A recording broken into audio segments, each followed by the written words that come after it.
Hey, what's up? It's Fuel Your Life Friday. Let's go. Happy Friday, my friends.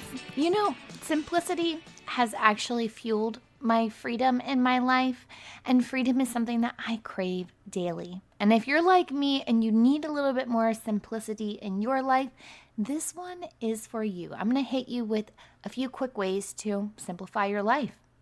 The first one is to make your lunch the night before work or school.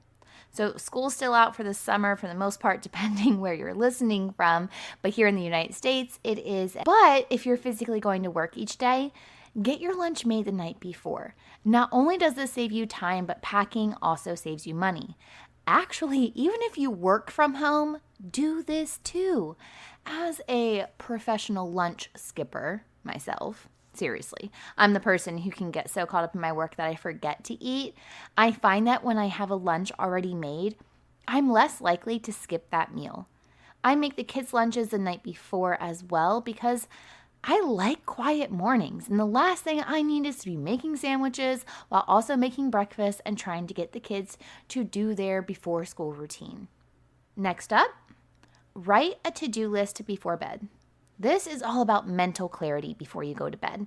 There is nothing like waking up in the middle of the night, remembering that you forgot to do something, or worse, not even being able to fall asleep because of your anxiety. I like to get my next day on paper that evening so that I have clarity of my priorities in the morning.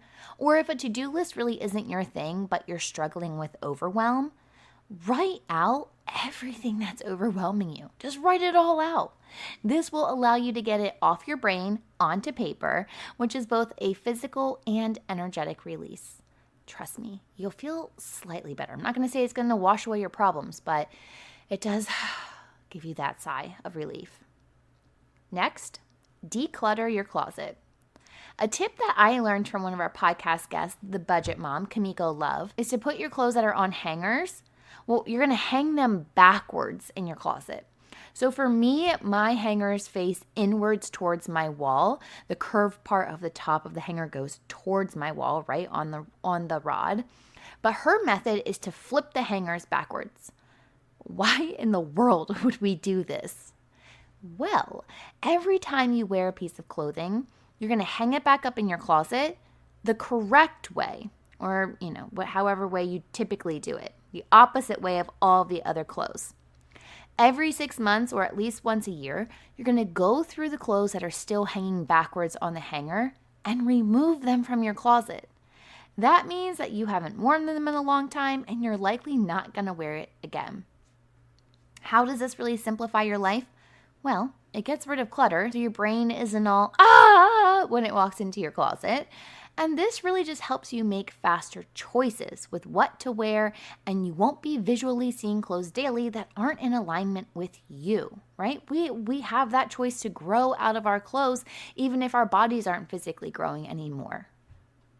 A step up to this, or a great follow-up to this, is to follow what Feng Shui master Patricia Lohan has said and throw away anything that's ripped. And I'm not talking about the jeans that you buy that are already ripped. I'm talking about, like if you got some underwear that are ripped on the side or have a hole in it, or it's old or it's broken, get rid of it.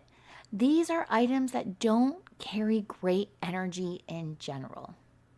And last but not least, limit your communication.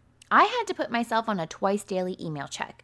So once in the morning I check it, and then once late in the evening. I was spending too much time answering emails all day. It wasn't serving me. In fact, it was kind of putting me in a bad mood. I felt like I wasn't getting anything done. So I decided that I wake up, I check it, get all my emails out, and then in the evenings around 6 or 7, I probably check it again. I also deleted most social media off my phone, which then forces me to use my computer. And honestly, after working all day on my computer, I don't really desire to be on my computer in the evening. So that helps me stay off my phone in the evenings. Limiting my communication on social media has increased my communication and attentiveness with my family. Limiting communication and having your own self-time, whether that's going for a walk alone, a drive alone, working out, meditating, taking a shower, whatever it is, soak in the silence when you can. Our brains always need less noise to concentrate and think, so limiting the communication will help you make faster decisions and get more done. I know these all seem easy, and they are. That's kind of the point of this, because we run on autopilot all too often, and sometimes we need that subtle reminder that by doing small tasks to help simplify our life, it makes huge improvements. So if you enjoyed this episode, share it with a friend, and be sure to leave a 5-star rating and review on Apple Podcasts or wherever it is that you tune in and turn it up. I'll see you back here next week, but until then, remember, every level of life is an opportunity to grow. Be well, my friend.